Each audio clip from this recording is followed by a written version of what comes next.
rocking while playing is Jet Set Radio!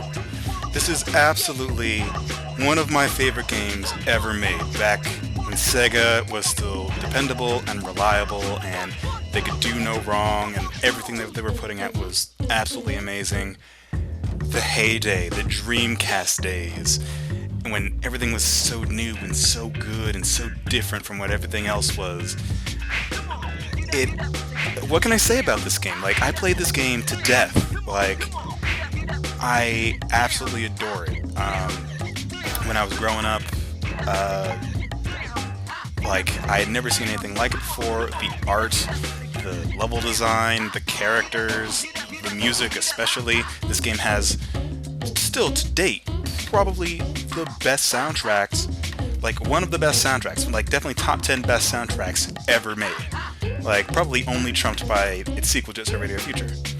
So, that being said, it's funny that Jet Set Radio HD came out, and I won't say it's bad. I mean, for what it's worth, Jet Set Radio Future, or Jet Set Radio HD is a one-to-one recreation of Jet Set Radio. There's nothing different. The only thing that's different is that they fixed the camera. They allow you to do camera control on the right stick, which is really cool. But that's all they did.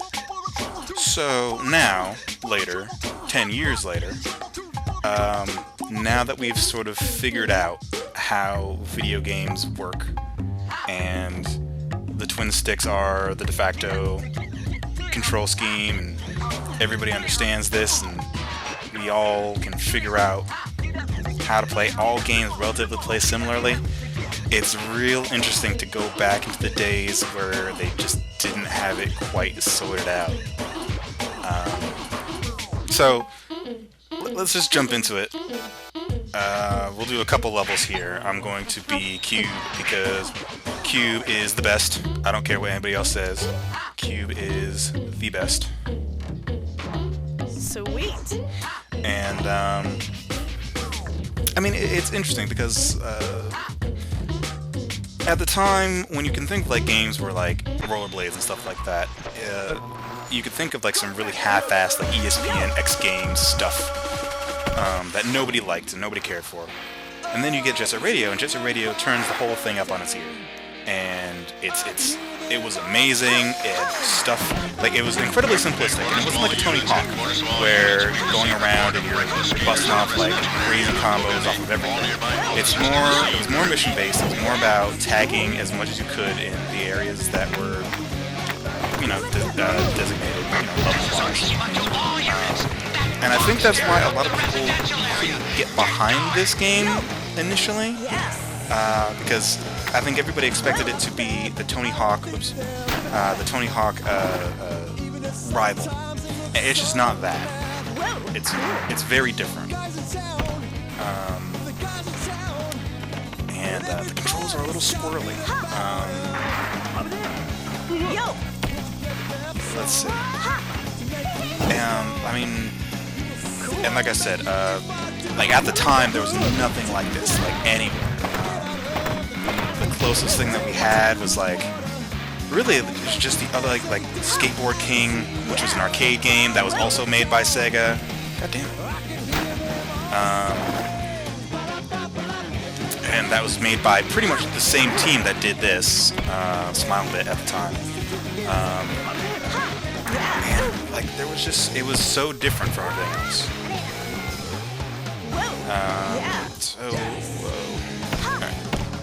But yeah, so that being said, because it was so different, you sort of gave some of the weird control issues that this game has a pass, because it's like the first of its kind, and you can play through it definitely. You can still beat it. I mean, that much is fine. But I mean, like I said, so everybody was clamoring for this. Everybody really wanted their Jet Set Radio revival. Everybody wanted, like, and it's again, they didn't quite have this down yet. Moving in cutscenes. But everybody wanted this to come back, and people really, I really do want a proper sequel to this, we'll never get it, because everybody that worked on this game is pretty much not at Sega anymore. Most of them aren't even making games anymore. It's, you know, from a bygone era. But it's this it's almost a shame. Well, it's not almost a shame. It's a shame that, like, something with this much style and this much panache, we're probably never going to see again. It's so different. And there's no one... It's sort of like the weird Capcom issue. The issue that Capcom has right now with Mega Man, where they could make as many Mega Man games as they wanted. But there's nobody at Capcom who wants to head up to making a new Mega Man. So that franchise slowly stagnates, and you have people who, you know, probably burned by Hideki Kamiya and Shinji Mikami leaving Capcom and them making fun of, you know, all that stuff. Oh, there's a helicopter. I'm getting missiled. Like all those people, like them making fun of their legacy. You know, you have Fat Mega Man and Street Fighter X Tekken, and you have everybody except Zero, or everybody except Mega Man being put in Marvel. Like you have Zero and you have Tron, and then you have the cancellation of Mega Man Legends, and you know, this, that, and the other. All stuff that, you know, is a known commodity at this point. But yeah, it would be the same thing now. It's like Sega is barely making their own games as it is, and when they do, they are gone questionable. I mean, I won't say that they're a great publisher, but they are definitely doing a better publisher as they, like, at least in this generation, than they did as a developer. So, I mean, it's a real shame, because they have so, like, Sega is like, it's really sad, because I see, just missed it. Ah, fuck. I'm doing very poorly. It's really sad, because I look at Capcom's situation now, and it really reminds me of Sega in the last few days of the Dreamcast, where they have all of these IPs that are gold, like absolute gold, but they keep being flippant about it. Like they don't want to take their time and make something quality, and they sort of squander all this goodwill that they have with their fans, to the point where, you know, the stuff just goes away. It can't sell. This big one. I'm gonna try to take this. Try to take this helicopter. Okay.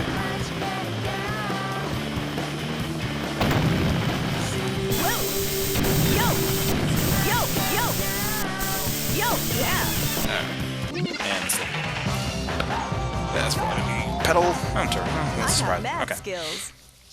But let's get scratching. Because, like, if you look at Sega's situation now, it's like they have all these really interesting IPs that they partially own or have like long-term licensing deals with. Like they have Anarchy Reigns, they had Bayonetta, and decided they didn't want Bayonetta 2, which is insane.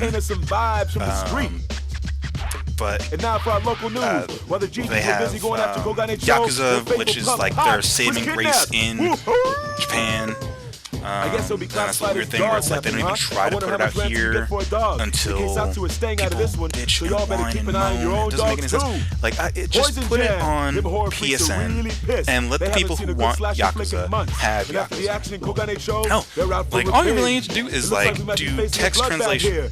And that's it. People don't want American voice acting. That was the dumb thing about Yakuza 1. They got spent all this money on getting famous voice actors coming in, and like they got Michael Madsen doing voice work, and it was terrible.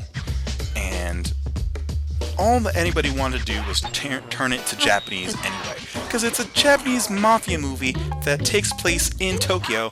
Why do I want like Hollywood actors who are traditionally playing Hollywood gangsters to be doing Japanese voice acting in a game about Japanese gangsters. It doesn't make any sense. But, I mean, it's like weird decisions like that. So, I don't know. Like, they have all this stuff that they could do really easily, but they don't. And I think it's because they're trying very hard to, not just die and throw their hands up and say, oh my god. But, like, delaying Anarchy Reigns by 6 months for no reason was dumb. Like, even if they just wanted to make it a $30 downloadable game, people would have gotten behind that. People would have been totally fine with that. But they decided just to not let anybody have that unless you wanted to spend the $90 to import it. That game was fully in English. It had all the English voice acting in it. It was done. And, like, I would be amazed if Platinum Games, which is like the Japanese Jesus of video games right now, they can do no wrong. I would be amazed if they ever work with Sega again. And it makes no sense for Sega to have acted so stupidly with that stuff. There was always a solution, and they just stuck their fingers in their ears and went la la la and said, don't pay attention to us. I don't know. It's alarmingly dumb. Sorry about that. I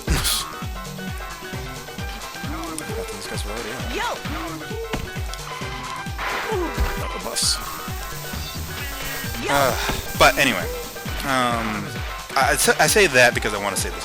So, I mean, they're trying to revive some stuff, or at least awareness that they're doing some stuff. And one of the things that they did was Jet Set Radio Future.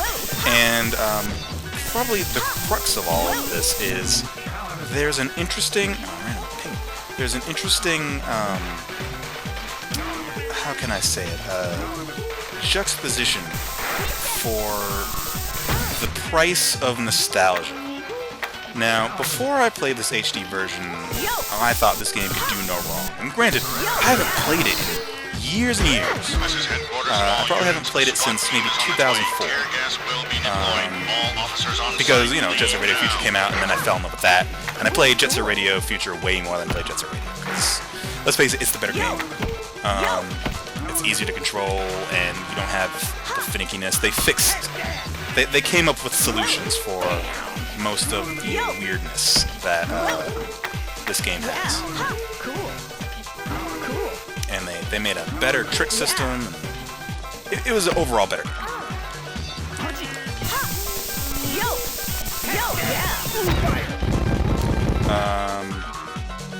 But that being said, so this came out, and it was one of those weird things where it's like, oh, right, this game was, put out when they didn't quite have their shit together yet, and they didn't quite know how to do like a big freeform camera, and it's just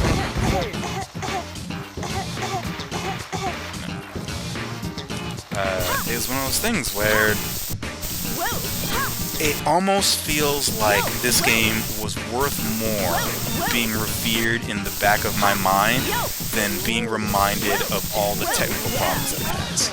Now that being said, this game is still good, but it's not the legendary black sheep that I remember it being.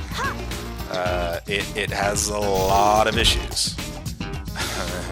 The controls and the camera. The camera's better because you can control it now. Like, if they hadn't fixed the camera, I don't think anybody would have bought this.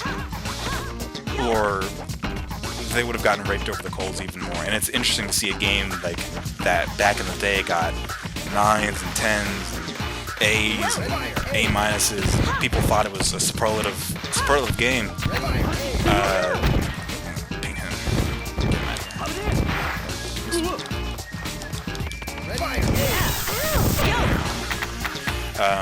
Come back and be reviewed to today's standards and get pretty much low scores across the board.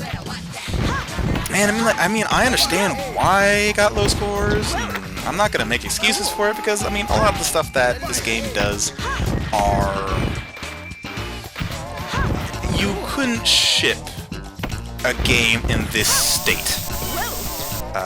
in this day and age.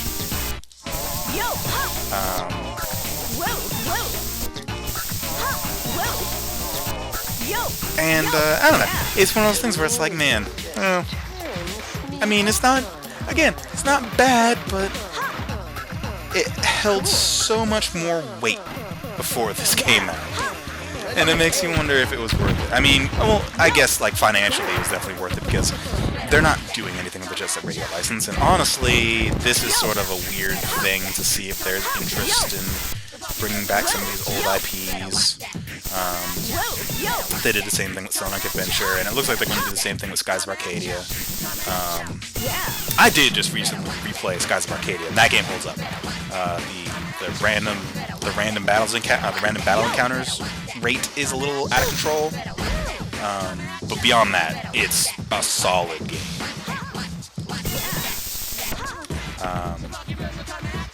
And I don't think that Sega's gonna say, oh well, the remake of Jet Set Radio sold 100,000 or sold 50,000, so we better think about, you know, making a new Jet Set Radio game. Although that would be, I think the internet would shit itself if that happened.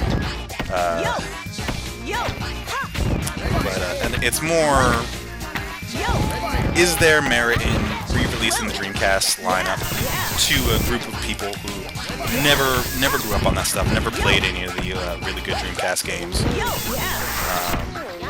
and would they be able to see past the faults of time? Because it's like Super Nintendo games, Genesis games, certain PS1 games, certain PS2 games. Ready, aim. That's why I want to get this area done first. You can see. Fire! Fire! Yeah. Aim! Let's go over here. There's this one up. Fire! It's a harder struggle because at least with like Super Nintendo games, they came to a point where it's similar to where we are now. All the games of different types had their control schemes. Everything played relatively similarly. There was a medium for all this stuff. This is your very own one-punch There isn't that. When the Dreamcast came out and 3D was starting to become like the norm, we were trying to see everybody doing their own thing, trying to get their own devices down, and trying to figure it all out. They weren't there yet. I mean, you look at Sonic Adventure, and that game was fundamentally broken at the time, but you know, it was fun to play. If you could get past the brokenness, there was a game. There was a good game. Same, and Sonic Adventure 2, you know, iterated on it and made it better, but it still had problems. It took Sega a long time to really get that stuff down. Jet Set Radio is kind of one of those things where, you know, they didn't have it yet. They were close, they just didn't have it yet. This other one. So, I mean, I don't know. And if you look at the Sonic Adventure remakes that they put out, Sonic Adventure 1 and 2 HD, they're kind of the same, where they didn't fix any of the problems. They're just basically ports of the GameCube versions that they put out well after the Dreamcast died.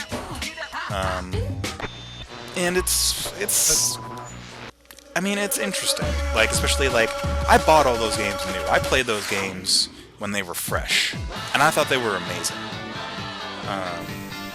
But we've come a long way, you know? HQ to all stations, HQ to all stations. Juveniles have been reported recklessly skating in the Kogane construction area.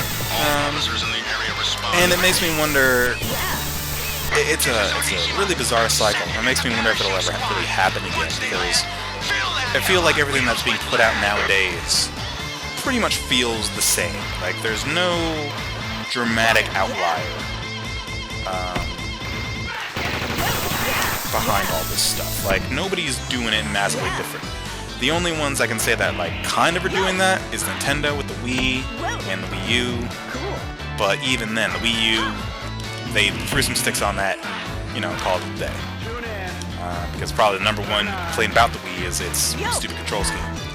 Like, most people, or most hardcore gamers, don't want to deal with waggle. I know I don't. I find it annoying. And I find most companies don't take the time to really do it in such a way that people can really enjoy it, or that they don't try to get the fidelity to be what it were where they're using sticks and bones, which, you know, hurts the product in the long run.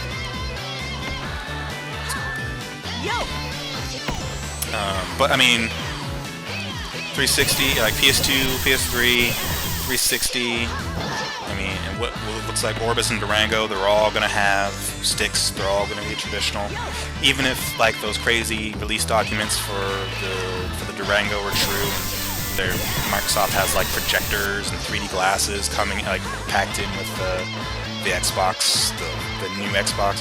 Like, it'll still be a traditional control scheme, even with Kinects, because they can't piss off that many people. So it's one of those things where I don't think we're ever going to get that Wild West again. Like, the only thing that makes me think that we might have something like that in the distant future is, what is that headset called?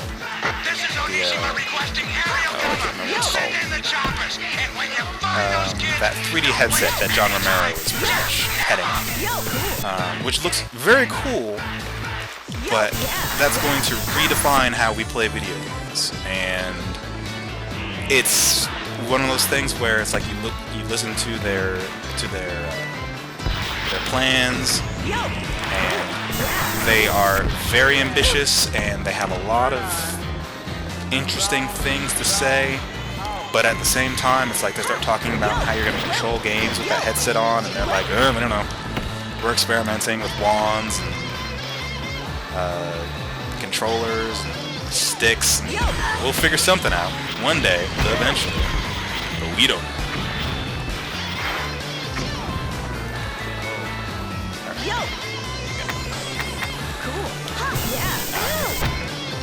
Jumped. That's cool. I got the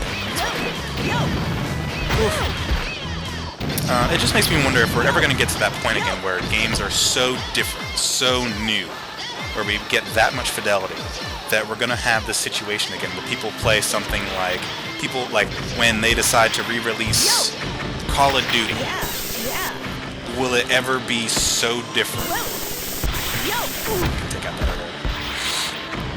I don't know. I died. Should have taken out that other helicopter.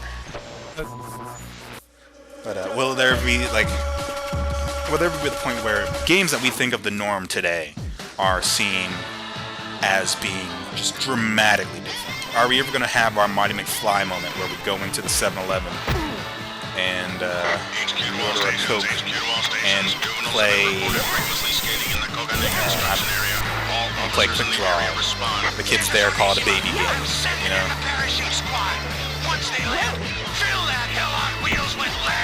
It'll be interesting. The future, we live in interesting times. I mean, I'm not going to sit here and say that the video game industry is gangbusters right now, because everybody's going through hard times. But, the way things are changing, it makes me wonder. And especially going back and playing stuff like this, seeing all this stuff repackaged for HDTVs, it still looks good, but the way it plays is just a little bizarre, especially when you compare to how things are now.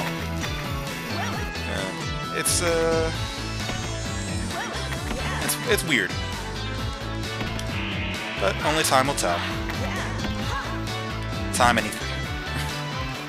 Alright, so going back to Jet Set Radio, I don't think there's that much else to say about it. I still think this game is awesome, and it's Sega, so it's always on sale now. If you want to see something interesting, you should just pick it up, because I think it's like $4 now. It came out when it was 10, then Sega went into perpetual sale mode, as they tend to do. I mean, the only thing that I can really talk about for the rest of this is how dumb Sega is being regarding their fan base right now. It's like Sega, like with this whole Shining Force thing, how they're going onto people's YouTubes and people who have Shining Force, like older Shining Force videos up there, and they're taking them down because they want to promote the new Shining Force games, and all they're doing is pissing off old Shining Force fans, and convincing them that they're not gonna buy the new Shining Force game.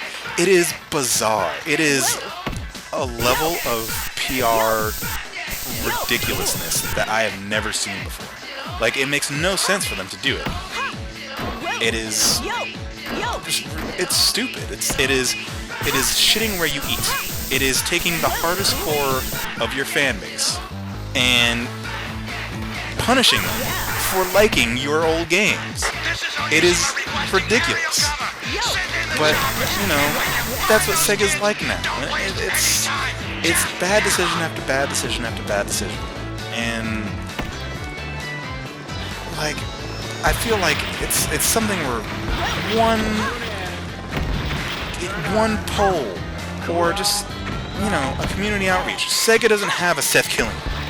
Sega doesn't have somebody out there who is listening to what the fans want, seeing what the fans are doing, like, you know, getting the word out. I don't even think like they have somebody at that company who is, you know, going on NeoGAF and seeing what people are saying about them.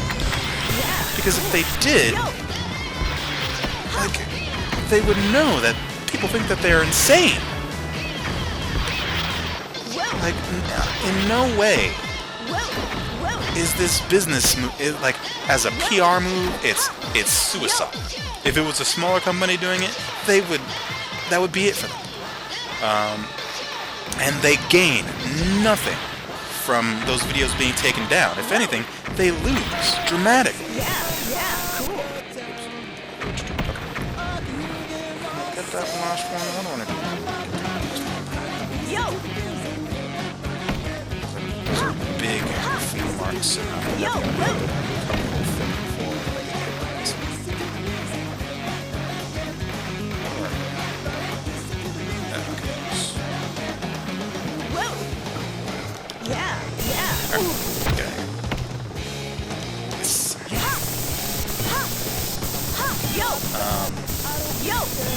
I mean, like, I don't know. If there was a way to spoil, it looks like they're in contest with Capcom for how to spoil the wealth, how to make the people that would buy our games without us putting out anything to hate us. And it makes no sense. It's really dumb. Dumb helicopters killing people with graffiti. Graffiti is not bad. Yeah. No, totally is. But I don't know. It's super bizarre. But and it makes you look back at what Sega was doing with this in the Dreamcast days, where they were taking a whole lot of risks and chances.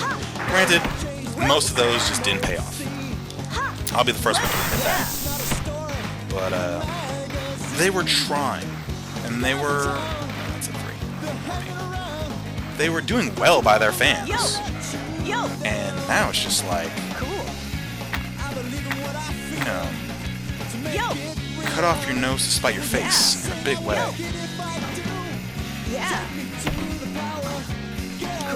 Oh, come on, stop.